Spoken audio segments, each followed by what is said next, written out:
మరొక విషయాన్ని మీ ముందుకు తీసుకొని వస్తున్నాను. 1 కొరింథీయులకు రాసిన పత్రిక 10వ అధ్యాయము 13వ వాక్యం. 1 కొరింథీయులకు రాసిన పత్రిక 10వ అధ్యాయం 13వ వచనం. సాధారణంగా మనుషులకు కలుగు శోధన తప్ప మరి ఏదియో మీకు సంభవింపలేదు. దేవుడు నమ్మదగిన వాడు. ఎంతమంది నమ్ముతారు ఈ మాట? ఈ చేతులెత్తం అలవాటైపోయిందిలే బాగా. అన్నీ అబద్ధాలే. నిన్ను సాధారణంగా మనుషులకు కలుగు శోధన తప్ప ఏదియూ మీకు సంభవింపలేదు. ఏంటి? ఏం సంభవించింది? సాధారణంగా మనుషులకు కలుగు శోధన తప్ప మరి ఏదియూ మీకు సంభవింపలేదు. ఎందుకని? దేవుడు నమ్మదగిన వాడు. మీరు సహించగలిగినంత కంటే ఎక్కువగా ఆయన మిమ్మును శోధింప. ఎవరినైనా ఏదైనా పెట్టాడు బాధ అంటే దాన్ని సహించుకోగలిగిన స్థితి ఉన్నోడికి పెడతాడు. అమ్మని భరించలేకపోతున్నానంటే అర్థం ఏంటంటే నువ్వు దేవుని వాక్యాన్ని అపహాసం చేస్తున్నావు అని అర్థం.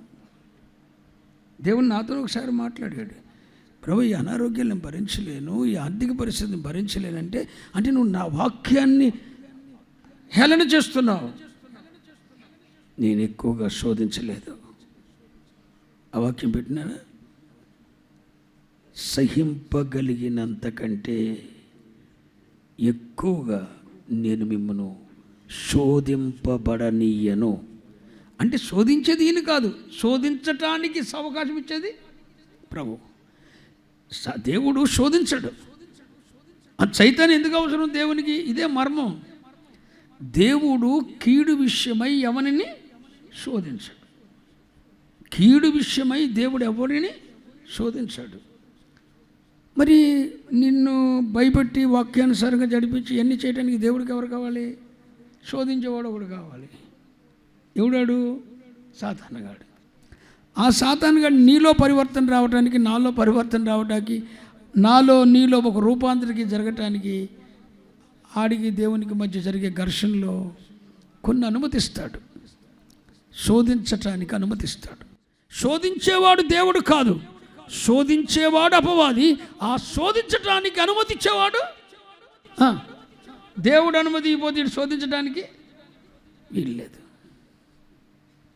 ఇదంతా ఒక మర్మయుక్తమైన విషయం. పరలోక సభ 24 పెద్దల మధ్య జరుగుతున్న మీటింగ్స్. అది ఎప్పుడు అక్కడ ఆలోచన సభ జరుగుతుంది. 24 hours ప్రతి మనిషి ఒక మనిషిని గురించి కొన్ని గంటల ఒకే సమయంలో ఒకే భూమి మీద జరిగే దాని అంతటిని ఒకేసారి చర్చించగలిగిన జ్ఞానం ఆ 24 పెద్దలకి అక్కడ ఉన్న జ్ఞానం ఉంది. అక్కడ జరుగుతుంది అది. అక్కడ మహాసభ. అక్కడ అనుమతిస్తూ ఉంటాడు దేవుడు. సాల్మన్ని శోధించటానికి నేను అనుమతిస్తున్నా అంటాడు. ఎందుకు అనుమతిస్తాడు? 1 నా భక్తిని పరిశోధించటానికి, నిలుస్తానా లేదా అని పరీక్షించటానికి. 2 నాకేదో అత్యున్నతమైన దాన్ని ఇవ్వాలనుకుంటున్నాడు ఆయన. దాన్ని ఇవ్వటానికి ఇతడు అర్హుడా కాదా పరీక్షించటానికి. నేను విశ్వాసంలో నిలుస్తానా లేదా అని పరీక్షించడానికి. 2 నాకేదో ఇంతకంటే ఉన్నతమైన దాన్ని ఇవ్వాలనుకుంటున్నాడు. ఒకవేళ ఇస్తే పోగొట్టుకోకుండా అంటే ఇతనికి శోధన అవసరం అని చెప్పి శోధిస్తున్నాడు. లేదు అంటే నాలో ఏవో లోపాలు ఉన్నాయి. ఆ లోపాలను సరిచేయటానికి దేవుడు అనుమతిస్తున్నాడు. ఇన్ని కోణాల్లో దేవుడు శోధనకు అనుమతిస్తాడు. మీకు అర్థమైందా? నా లోపాలను సరిచేయటానికి దేవుడు అనుమతించవచ్చు. 2 నన్ను ఇంకా ఉన్నతమైన దాన్ని నాకేదో ఇవ్వాలని ఆశపడుతున్న దేవుడు దాన్ని ఇచ్చినప్పుడు నిలబెట్టుకుంటానో లేదో అని చెప్పి పరీక్షించడానికి దేవుడు శోధింపబడవచ్చు. లేదు, నా పరిశుద్ధతను సమర్పణను నిలుపుకుంటానా లేదా, భక్తిలో కొనసాగుతానా లేదా, అగ్ని వంటి మహాశ్రమకు శోధింపబడనివచ్చు. కానీ ఎంత శోధించినా దేవుడు అంటాడు, మనుషులు సాధారణంగా మనుషులకు కలుగు శోధన తప్ప మరి ఏది మీకు సంభవింపలేదు. ఆ వాక్యం పెట్టినానా? సహింపగలిగినంత కంటే, మీరు సహింపగలిగినంత కంటే ఎక్కువగా ఆయన మిమ్మును శోధించడు అనలా, శోధింపబడనీయడు. శోధించేవాడు ఎవడు? సాతాను. శోధింపబడనిత్తలేదు. శోధించడానికి వీల్లేదు, అంత మించి సాలమని తట్టుకోలేడు అని చెప్పేస్తాడు. కుదరదు. అదే ఆయన నమ్మదగిన వాడు కనుక మీరు సహింపగలిగినంత కంటే ఎక్కువగా ఆయన మిమ్మల్ని శోధింపబడనీయడు. ఈ వాక్యాన్ని నమ్మితే మనం అన్నిటినీ సహించుకోగలుగుతాం. అంతము వరకు సహించుకున్నవాడు సింహాసనం మీద ఆయనతో కూడా కూర్చుంటాడు. సహించిన వాడు ధన్యుడండి. సహించిన వాడు ధన్యుడు. నేను చాలాసార్లు ప్రభు మీద టార్గెట్ చేసుకుని మాట్లాడే, ఎందుకు ప్రభు ఎంత శ్రమ, నేను భరించలేనయ్యా, ఈ నిందలు, ఈ అవమానాలు, ఈ కష్టాలు, ఈ కుటుంబ విచ్ఛిన్నం, ఈ రోగం నేను భరించలేనయ్యా అని ఎన్నోసార్లు మూర్ఖంగా ప్రార్థన చేసిన అవివేకిని ఒకసారి దేవుడు నన్ను అడిగాడు, నా వాక్యాన్ని నువ్వు అవమానపరుస్తున్నావు అన్నాడు. ఏంటి ప్రభు?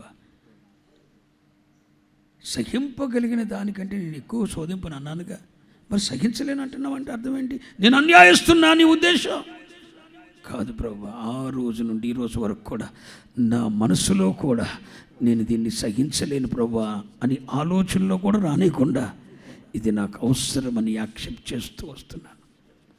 దేవుడు మాట్లాడిన తర్వాత మార్పు చెందాను. అంతకుముందు ఇరగబడిపోయేవాడిని. ఏంటి ప్రభు ఇది నీకు న్యాయమా? ఎంత శోధన, ఎంత భయంకరమైన పోరాటాలా, నేను సహించలేనయ్యా, ఎందరో అవమానాలు, కష్టాలు, ఈ కుటుంబ విచ్ఛిన్నత నా వల్ల కాదయ్యా, అవసరం చంపేయ్యా అని చాలాసార్లు ప్రార్థన చేశా. సహించలేను అంటున్నావు కదా నువ్వు అన్నాడు. అవును, నా వాక్యాన్ని నమ్ముతున్నాను. సహింపగలిగిన దానికంటే ఎక్కువగా నేను శోధించనంటే నేను అబద్ధికున్నాను, నా స్వభావానికి విరోధంగా నేను పనిచేస్తున్నానా? లేదు ప్రభువా. అయితే సహించు, ఇది నీకు అవసరం. ఆ రోజు నుండి ఈ రోజు వరకు ఇది నేను సహించలేను ప్రభువా అని నేను అనలేదు. ఇది నేను సహించటానికి నాకు కృప ఉందయ్యా, ఇంకా బలం ఉంది. ఈ శోధన అనుమతించి నువ్వు దీన్ని జయించడానికి కూడా నువ్వు నాకు కృపనిస్తున్నావు. స్తోత్రం చెప్పండి. హల్లెలూయా. ఏ విషయంలో నమ్మకస్తుడు మీకు ఇప్పుడు ఏమర్థమైంది? మనలను శోధింపబడనీయని విషయంలో ఆయన రానివ్వడండి. మనం తట్టుకోగలిగిన దానికంటే ఎక్కువ శోధన మన మీదకి రానివ్వడు. ఆ విషయంలో మన దేవుడు నమ్మదగిన వాడై ఉన్నాడు. అందుకని సభలో కూడా దేవుని మహిమపడదామా? స్తోత్రం, స్తోత్రం, స్తోత్రం. ఆయన నమ్మదగిన వాడు. నిన్ను శోధింపనివ్వడు. సైతాను గాడిని నిన్ను శోధింపనివ్వడు. అరే నా కూతురు, నా కొడుకు, నా బిడ్డ తట్టుకోలేడు, ఆయన కుదరదు. శోధింపబడనీయడు. అదేదో ప్రభుతో చెప్పు, ప్రభువా ఈ శోధన నుండి తప్పించు. అందుకే యేసయ్య చేసిన ప్రార్థన యేసయ్య నేర్పించిన ప్రార్థనలో మనం రోజు చేయవలసిన ఒక పదం ఆ పరలోక ప్రార్థన. మా అనుదిన ఆహారం దయచేయమని ప్రార్థన చేయటంలో తప్పులేదు. అంటే అర్థం ఏంటి? ఆ దినము యొక్క అవసరతల కొరకు నీవు దేవుని మీద ఆధారపడాలి అని యేసయ్య నేర్పాడు. నీ అవసరాల కోసం దేవుని మీద ఆధారపడటం ప్రార్థన. మా అనుదిన ఆహారం, ఈరోజు నీకేం కావాలి దేవుని అడగటం తప్పు కాదు. అంతేకాదు, ప్రార్థనలో మరొక అంశం ఏంటి? పరలోక ప్రార్థనలో ప్రభువు నేర్పిన ప్రార్థనలో అవసరం ఏంటి? మరొక విషయం ఏంటి? మమ్మను శోధనలోనికి తేక, దుష్టుని కీడు నుండి. నా ఎవ్రీడే ప్రార్థన, మార్నింగ్ ప్రార్థనలో ఇదొక విషయం. మమ్మల్ని శోధనలోకి తేవద్దు ప్రభు. శోధనలోకి తేక, నీ అనుమతి లేకుండా దుష్టుడు చేయాలనుకుంటున్న కీడు, యాక్సిడెంట్ల రూపంలో, శత్రువుల రూపంలో, ఇతరితర విషయాల్లో మమ్మల్ని నవ్వుదేలుగా చేసి వాడు చేయాలనుకుంటాడు. దుష్టుని కీడు నుండి తప్పించు, ఆకస్మిక మరణాల నుండి తప్పించు. ఆ ప్రార్థన చేయాలండి మనం ప్రతిరోజు. దుష్టుని కీడు నుండి తప్పించు. విరోధిగా పనిచేసే ఒక ఆత్మ ఉంది లోకంలో.